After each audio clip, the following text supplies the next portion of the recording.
Good morning and welcome to this week's edition of Winston's Weekly, covering all things property.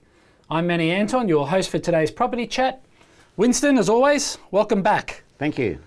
I've got to say, I didn't think you could outdo your previous shirts, but I think you may have achieved it. I have another one for next week. Really? Yeah. All right, we look forward to that. Great.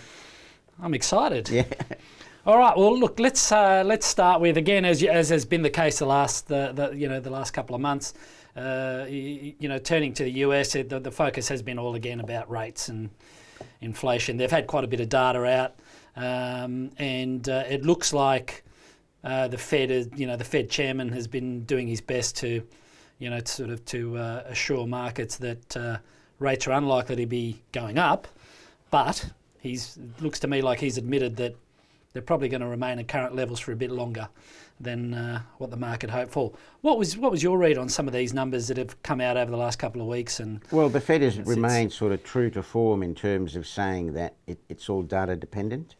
And so when we get bits of data that doesn't sort of fit the frame, we get a lot of volatility in the markets, which is what we've seen over the last week to 10 days.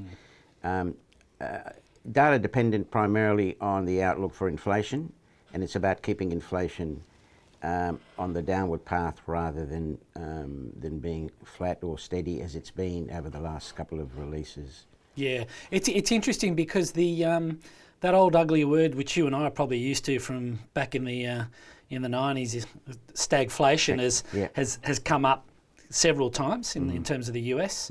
And again, it's just that mixture of data. Some of it that points to a hot market, others that don't necessarily point to a hot market. So you've got a little bit of everything going on at the moment. And in fact, overnight, the earnings session in the US has been remarkably strong. Yes. So you've got corporate earnings which are looking fine. You know, that's kind of underpinning the market. Technology stocks are, they're up something like over 40% year on year in terms of earnings. So it's been quite extraordinary. Yeah. Well, the earnings are coming through, which is positive because there was some concern earlier on about the US going into recession, which is now really off the table. So it has a lot to do with the inflation numbers, the CPI, and the employment numbers. And so they're keeping an eye on that. This is the Fed's keeping an eye on that, and we'll see what happens. But certainly, the market is sort of accepting that interest rate cuts are being pushed out further. Yep, absolutely. I agree. And in terms of data, there is a non-farms payroll number due out in the US overnight.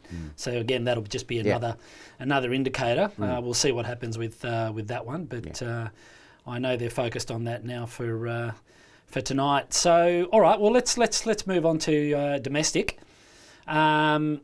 I just wanted to ask you, I'd like to focus a little bit more on specific companies who have been the biggest movers in our own property sector. Can you talk to us about who the key performers have been and underperformers have been and the reasons why? Is there anything? Sure. Well, the sector was down nearly 8% in the month of April. So it's reasonably volatile once again. And a number of stocks sort of stand out. Obviously, Goodman Group has been the best performer once again, and primarily because a lot of general equity players see that as their only exposure in REITs, and so that's been the best performer. At the other end of the scale, what we've now seen is some of the office managers / fund managers have been under pressure. Stocks like Dexus, stocks like Charter Hall and Centuria Capital. Whilst they have an exposure to office, which the market isn't enamoured with at the moment, some of them haven't actually been priced correctly in terms of the funds management business that they have. Dexus at the moment, yesterday closed under $7. Its NTA is closer to 10, so it's fairly cheap.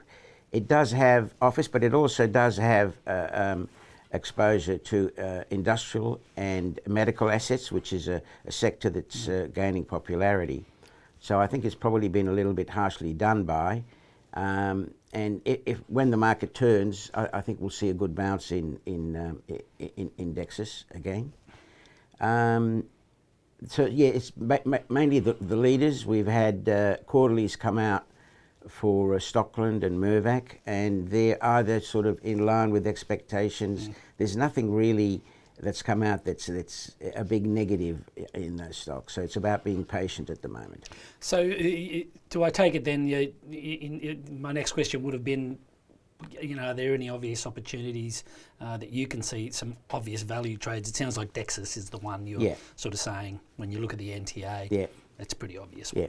Yeah, and likewise, Charter Hall under $12, which is where it is at the moment, around $11.70, $11.80 is probably reasonable value. So there's a couple of those stocks that are looking okay. Yeah, there is a lot of discussion still, and we've covered this before a few weeks ago, but there's still a lot of talk in terms of the office sector about that gap that's emerging between Grade A, Grade B.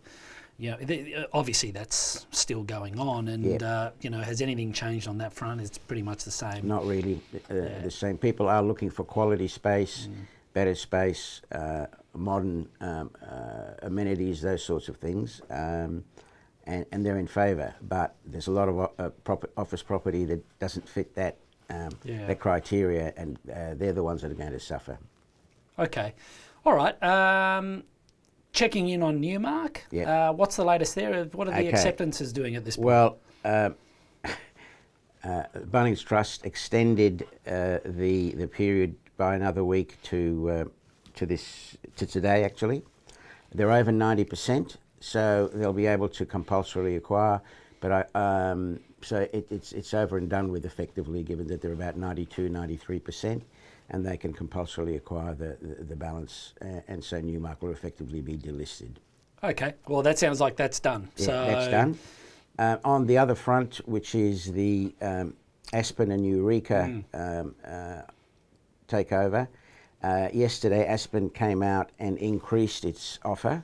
It was 0.26 of an Aspen share for every Eureka share. It's now 0.28 of an Aspen share. Now, if you look at the last traded price of Aspen and work out what 0.28% of that is, it's about 48.5 cents. The stock's trading at 54. Yeah. So we'll see how that goes. Well, you'd imagine that no one's going to be selling into the bid. They'll be selling into the market, if anything. The ones that will probably have accepted and will likely accept is some of the large holders that have got investments in both, because all they're doing is, they're already invested in both. Right. They're combining it into one entity, and they view from their perspective that Aspen has got better growth prospects than Eureka. So we'll just have to wait and see. All right, and looking forward to next week. Is there anything on the property front that's that you're aware of that's coming up? Any major announcements or anything we should be focusing on? Nothing specific. We're now sort of close to halfway through the June quarter. At the end of June, most of the REITs will go ex-distributions. So we just wait and see what happens on that front. There's nothing specific other than, likewise, the RBA here is very much data dependent as well, and we've got an RBA meeting next week. Whether anything comes out of it, I suspect rates will stay where they are for the time being. Okay, well, Winston, thank you again for your time as always, and pleasure. We'll come back next week for another chat. As I say, we'll be back with another edition of Winston's Weekly next Friday. So until then, have a great day and a wonderful weekend.